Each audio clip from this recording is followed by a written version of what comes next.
कैसे एगो middle class के आदमी कमाते हुए भी गरीब बन रहल बा। प्रणाम, हम राजन कुमार मिश्रा आज के मुद्दा पर शुरू करत तनी अपन बात कही। मुद्दा बा महंगाई बढ़ता लेकिन आमदनी जे बा उतने रहता। आज के वीडियो में हम बतावे वाला बनी रहुआ के कि कैसे महंगाई जे बा दिन ब दिन बढ़ल जाता लेकिन रउआ कमाई कुछ परसेंट ही बढ़ता। लेकिन रउआ सोचत हो कि हमार कमाई तो थोड़ा बहुत बढ़िए गल बा, कोई दिक्कत है ही नहीं खे। लेकिन रउआ अगर सोचत है तो रउआ भूल बा। हम आज के वीडियो में रउआ के हम समझाएं में बताएं कि कैसे रउआ कमाई जे बा थोड़ा बढ़ के भी समझी कि रउआ कमाई बढ़ल नहीं खे बल्कि वो घट गल बा। तो ये वीडियो के अंत तक बनल रही और रउआ के हम ऐसा ही भोजपुरी भाषा में ऐसा ही खबर से रूबरू करावत रहें आ हमार वीडियो ऐसा ही मुद्दा से जुड़ल आवत रहेला। 2013-14 में जौन मिडिल क्लास के आदमी 5 लाख रुपया में अपन जीवन यापन करत रहे, अपन जीवन सुचारू रूप से चलावत रहे, वो आदमी के सिर्फ आज से 10 साल पहले 5 लाख रुपया में उनकर जौन जीवन जिए के स्तर रहे वो ठीक आज उहे जीवन स्तर जिए खातिर उनकरा 8 लाख रुपया सालाना से भी अधिक खर्च करे के पड़ता। समझ जाए महंगाई कितना बढ़ल। एगो रिपोर्ट के मुताबिक सालाना महंगाई जे बा 9% से अधिक, यानी कि ओकरे के 10% ही समझी। ऐसे तो बढ़ता 11-12%, लेकिन हम रउआ के न्यूज आर्टिकल के मुताबिक ही हम बतावत हैं 9% से अधिक पकड़ ली, 10% के आसपास हर साल इन्फ्लेशन यानी कि महंगाई दर जौन बा वो बढ़त जाता।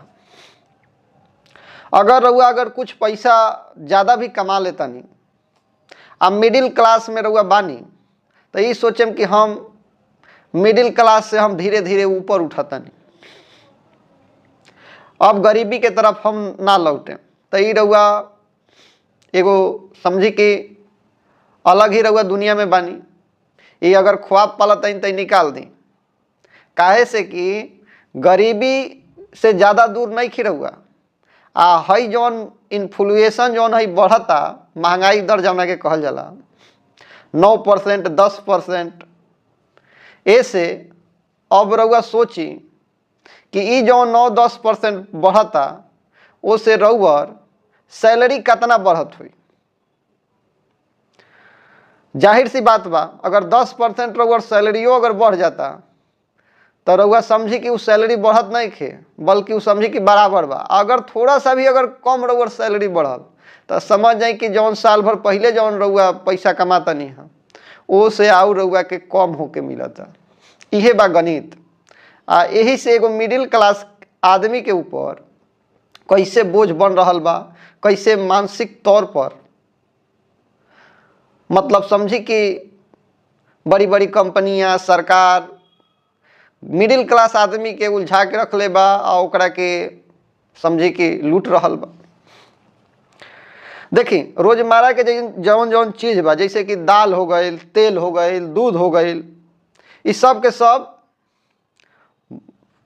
महंगा होता। आए से अब घर चलावल भी अब मुश्किल हो रहा बा। दूसरा नंबर एगो और चीज़ बा, दाल तेल दूध ये सब के बारे में तो हम रउआ के बतेबे कहीं कि वो महंगा होता।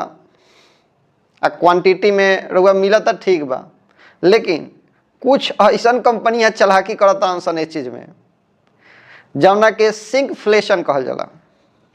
एमे का करलन सन कंपनी सब कि सामान दिहन सन रउआ के उतना ही रुपया में, लेकिन उनमें क्वांटिटी जे बा कम कर दिहन सन। जैसे कि मान ली अगर रउआ कोनो बिस्किट के पैकेट लेनी 5 रुपये में बिस्किट जौन 12 गो आवत लख वहाँ अब 10 गो कंपनी दी। अगर वजन के हिसाब से बात कर ली तो जैसे कि मान ली कि एगो मैगी के पैकेट रउआ 80 ग्राम पहले आवत लख, ठीक उहे दाम में रउआ के अब कंपनी जे बा 55 ग्राम दे रहल बा। और रउआ सोचा तनी कि हम उतना ही रुपया में तो हम सामान खरीदत हैं, तो ये रउआ भरम में मत रही, काहे से कि कंपनी सब होशियार हो गल बान सन। रउआ से ज़्यादा महंगाई बढ़ता 10%, आ एक तरीके से ओकनी के रास्ता अपना के रउआ से 14%, 28% तक के न्यूज रिपोर्ट के मुताबिक हम देखनी है कि कंपनियां सब सिंकफ्लेशन के नाम पर लूट रहल बान सन, रउआ पतो नहीं खे चलत। तो ई तरीके से एगो मिडिल क्लास आदमी के लूट रहल बा लोग, उमें चाहे कंपनी होखे, प्राइवेट कंपनी, और चाहे सरकार होखे। अब सरकार देखी टैक्स के माध्यम से रउआ के केंगा लूटता। अगर रउआ इंश्योरेंस करावतानी, जीएसटी इतना ना हाई कर दिले बा ये सब पर, मोबाइल खरीद ली, इलेक्ट्रॉनिक गैजेट्स में जितना भी रउआ सामान आवता ऊपर देखी दुनिया भर के चाप के जीएसटी लगा दिले बा। आ कंपनियों सब वही में अलग अलग तरीका से लूट रहल बा। रउआ अगर गाड़ी खरीदे तो वो पर रोड टैक्स दे के तो रउआ लिएबे करे नहीं, रोड टैक्स दीही, फिर ओकरा बाद first party insurance, third party insurance, ये सब कराई, ओकरा बाद रोड टैक्स दी, रोड सेस दी। ऐसे कौन कौन से टैक्स जौन बा रउआ गाड़ी के ऊपर लाद दिए। तो सरकार इस तरीका से भी रउआ के लूटते बा, सोची मत कि हम लुटात नहीं खी। ओकरा बाद और देखी 2024 के एगो न्यूज के रिपोर्ट के मुताबिक 1.5 से 2 करोड़ मिडिल क्लास के जे परिवार बा उ कर्जा में जियता। ठीक 2020-21 में मिडिल क्लास के सेविंग्स के जीडीपी 11.5% रहे, लेकिन अब उहे घट के 2022 में 5.1% रह गई बा। ऐसे आकलन करी कि लोग के सेविंग जे बा पहले के मुकाबले दिन ब दिन घटत जाता। मिडिल क्लास के अब अपन जीवन स्तर बनाए रखे खातिर बैंक के लोन पर लोग निर्भर हो रहा बा। आ उहे ना नौकरियों के संकट अब बढ़ता। देखी अभी हाल ही में रउआ सुनले होखे में एगो AI आयल बा जौना के आर्टिफिशियल इंटेलिजेंस कहल जाला, और ऑटोमेशन के नाम से, और ऑटोमेशन से नौकरी जे बा खतरा में चल गई बा।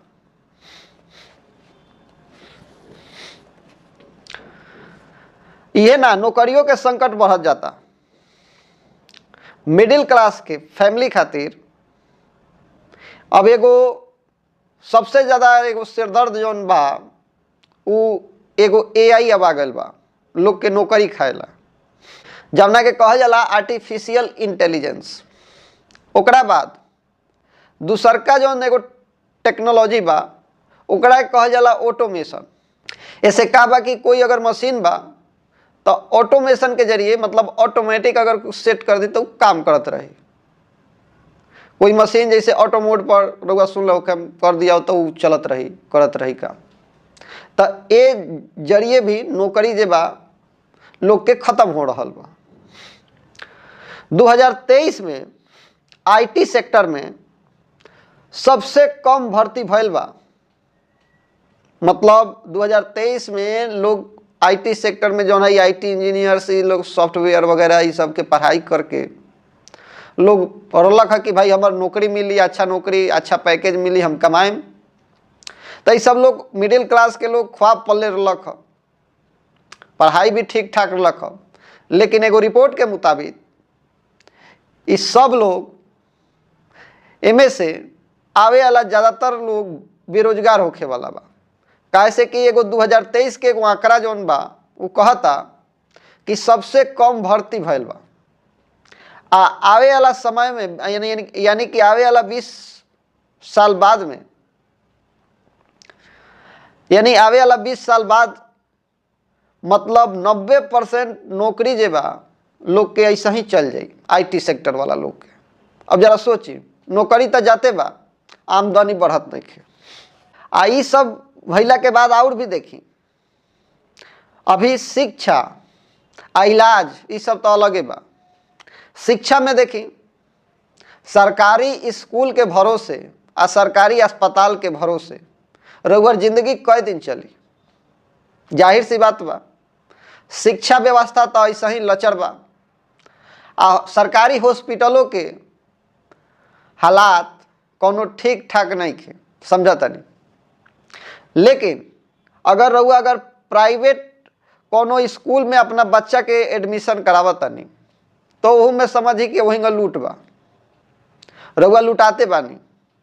प्राइवेट हॉस्पिटल के तो बातें छोड़ी, दिन ब दिन ऐसा ही लूट के तो आडा बनले बा। ऊपर से महंगाई भी ओकर इतना ना बढ़ता कि पूछी मत। जाए इलाज करावे तो दुनिया भर के बिल डॉक्टर सब बना देता सब। तब प्राइवेट मास्टर चाहे प्राइवेट डॉक्टर, ये दोनों आम आदमी खातिर, आम आदमी के जेब पर भारी पड़ गल बा सब। तो ये समझते होखे। ओकरा बाद सरकार के जौन नीति बा वो गरीब खातिर बा, लेकिन मिडिल क्लास आदमी खातिर नहीं खे। अगर रउआ गरीब बानी तो सरकार प्रधानमंत्री आवास योजना के जरिए हो सकेला कि मकान बन जाई रहेला, ऊपर से 5 किलो अनाज मिल जाई, अन्य बुनियादी कुछ सुविधा सरकार के तहत मिल सकेला। लेकिन अगर रउआ मिडिल क्लास में बानी तो ये सोचें कि हमरा के कुछ सरकार मदद कर दी, तो ये रउआ ख्वाब मत पाली। सरकार कुछ रउआ के करे वाला नहीं खे, बल्कि सरकार रउआ जेब पर नज़र भिड़ैले बा कि रउआ जेब से कैसे हम पैसा निकाल ली। सरकारे ना, सब कंपनियां सब भी रउआ जेब पर नज़र भिड़ैले बा। अब समझ जाई कि कैसे एगो सिंकफ्लेशन के नाम पर जौन कि रउआ मैगी जौन 88 ग्राम आवत लख वो 53 ग्राम आवता, दाम उहे बा लेकिन ओकर वजन कम हो गई। जौन पार्ले जी के बिस्किट 12 गो आवत लख 10 गो आवता। ए तरीके से कंपनी जे बा रउआ के लूटते बा। बाकी सरकारों एमे कम नहीं के, सरकारों लूटते बा। सरकार ये सब के सुधारे खातिर कोनो विशेष काम करत बा ना, तो ऐसे रउआ अपन जीवन में अपन सुधार लाई। अच्छा से ऐसा कोनो काम करी जौन कि जैसे कि AI इंटेलिजेंस के जरिए जौन है नौकरी खतरा में पड़ता, ऐसा शिक्षा मत दी जौन लड़का के कि नौकरी खतरा में पड़ता। दोसर टाइप के नया नया सर्च करके कि जौन अलग अलग तरीके से रउआ जॉब मिल सके रउआ लड़का के, ए तरीके पर अपन सोची समझी रणनीति बनाई, अपन पैसा बचाई ताकि रउआ जीवन स्तर सुधरे। बाकी सरकार के इस तरीके के रवैया से महंगाई जगह बढ़ता, ऊपर रउआ का सोचता नहीं समझता नहीं। आपन राय कमेंट सेक्शन में लिख के जरूर शेयर करी। हमार प्रयास रउआ कैसा लगता, अगर अच्छा लगता तो ये वीडियो के लाइक भी कल करी। आज खातिर इतना ही। जय हिंद, जय भारत।